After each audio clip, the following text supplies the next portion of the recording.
कविता मैं पढ़ रहा हूँ, फोटो सामने। जब रविंद्र जी यहाँ सुनाएंगे तब खींचना उनके। भैया आप थोड़ी देर, भैया जी हमारा खींचो मत खींचो, कम से कम हमारे सामने औरों का खींच के हमारा अपमान तो मत करो।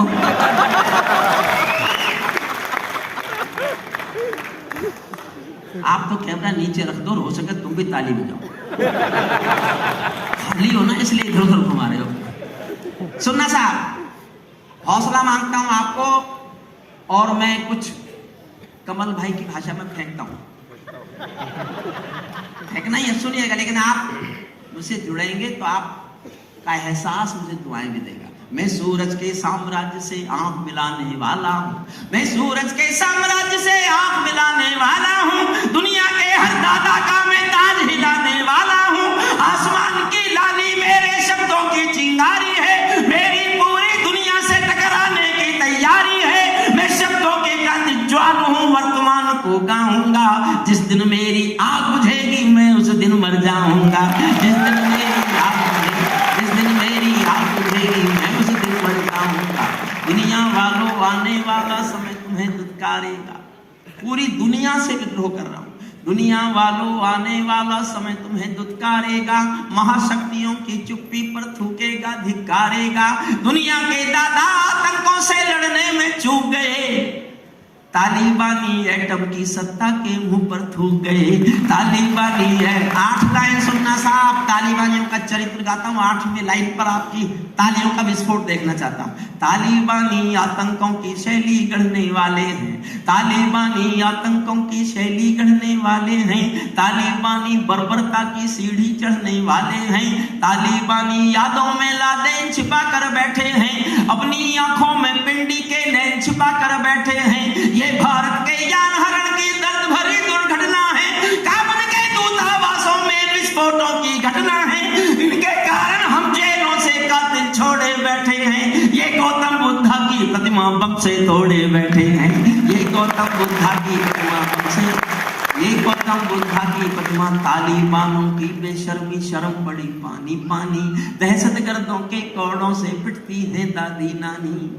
कल्पना करो 700 साल पुराना पाषाण युग आ गया एक देश में। औरत पढ़ेगी नहीं लिखेगी नहीं तो क्या है वो?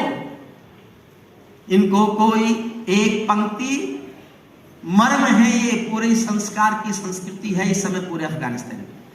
तालिबानों की बेशर्मी शर्म पड़ी पानी पानी, दहशतगर्दों के कौड़ों से पिटती हैं दादी नानी। इनको कोई फर्क नहीं है उनके मरने जीने का, औरत केवल काया। इनको कोई फर्क नहीं है उनके जीने मरने की, औरत केवल काया भर है बच्चे पैदा करने की, औरत केवल काया भर है बच्चे पैदा करने की। इनका दामन 7 समंदर साफ नहीं कर सकते हैं, अल्लाह भी इनके पापों को माफ नहीं कर सकते हैं। काबुल के हर चौराहे पर चीख सुनाई देती है, हर अफगानी सीने पर बंदूक दिखाई देती है। मैंने भूपर मानवता के प्राण अटकते देखे हैं। मैं 72 साल उम्र हो गई मेरी साहब। सराफ जी, मैंने अपने पूरे जीवन में इससे बुरा कोई दृश्य नहीं देखा। मेरे घर में मेरे अपनों की मृत्यु हुई, वो भी इतना नहीं रुला सकी मुझे जितना इस एक दृश्य ने रुलाया। उन दिनों आपने टीवी देखा हो तो उस दृश्य की चर्चा करता हूं। इस एक दृश्य ने मुझसे कविता लिखवाई रविंद्र जी। एक दृश्य जिस दिन मैंने देखा उस दिन मैंने तय किया मैं इस विषय पर कविता लिखूंगा। सुनिएगा। काबुल के हर चौराहे पर चीख सुनाई देती है, हर अफगानी सीने पर बंदूक दिखाई देती है। मैंने भूपर मानवता के प्राण अटकते देखे हैं। दृश्य याद करना और इससे बुरा कुछ हो सकता है क्या?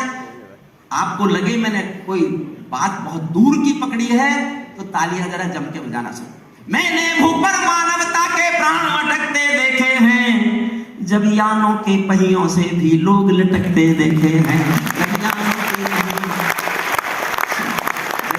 के पहियों से भी लोग लटकते देखे हैं।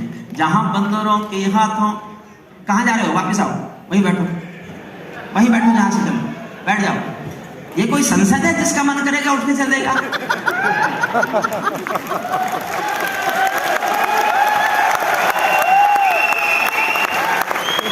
आप हमको पहली बार सुन रहे हैं। हमने जिन सरकारों पे लिखा वो बैठ गई।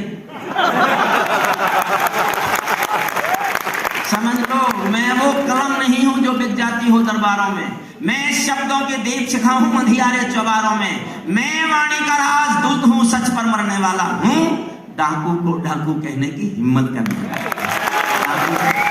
मेरी कलम वचन देती है अंधियारों से लड़ने की, राजमहल के राज मुकुट के आगे तन करड़ने की। उस कवि का मर जाना ही अच्छा है जो खुददार नहीं।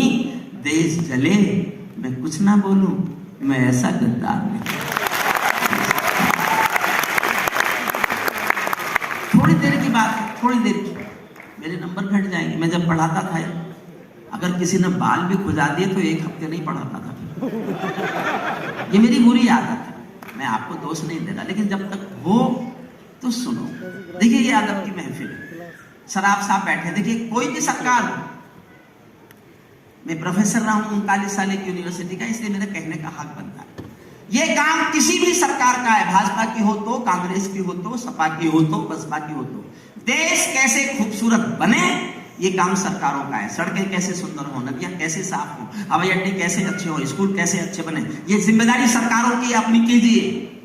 लेकिन हिंदुस्तान के आदमी की आदमियत कैसे अच्छी हो, ये काम साहित्यकारों का है, गायकों का है।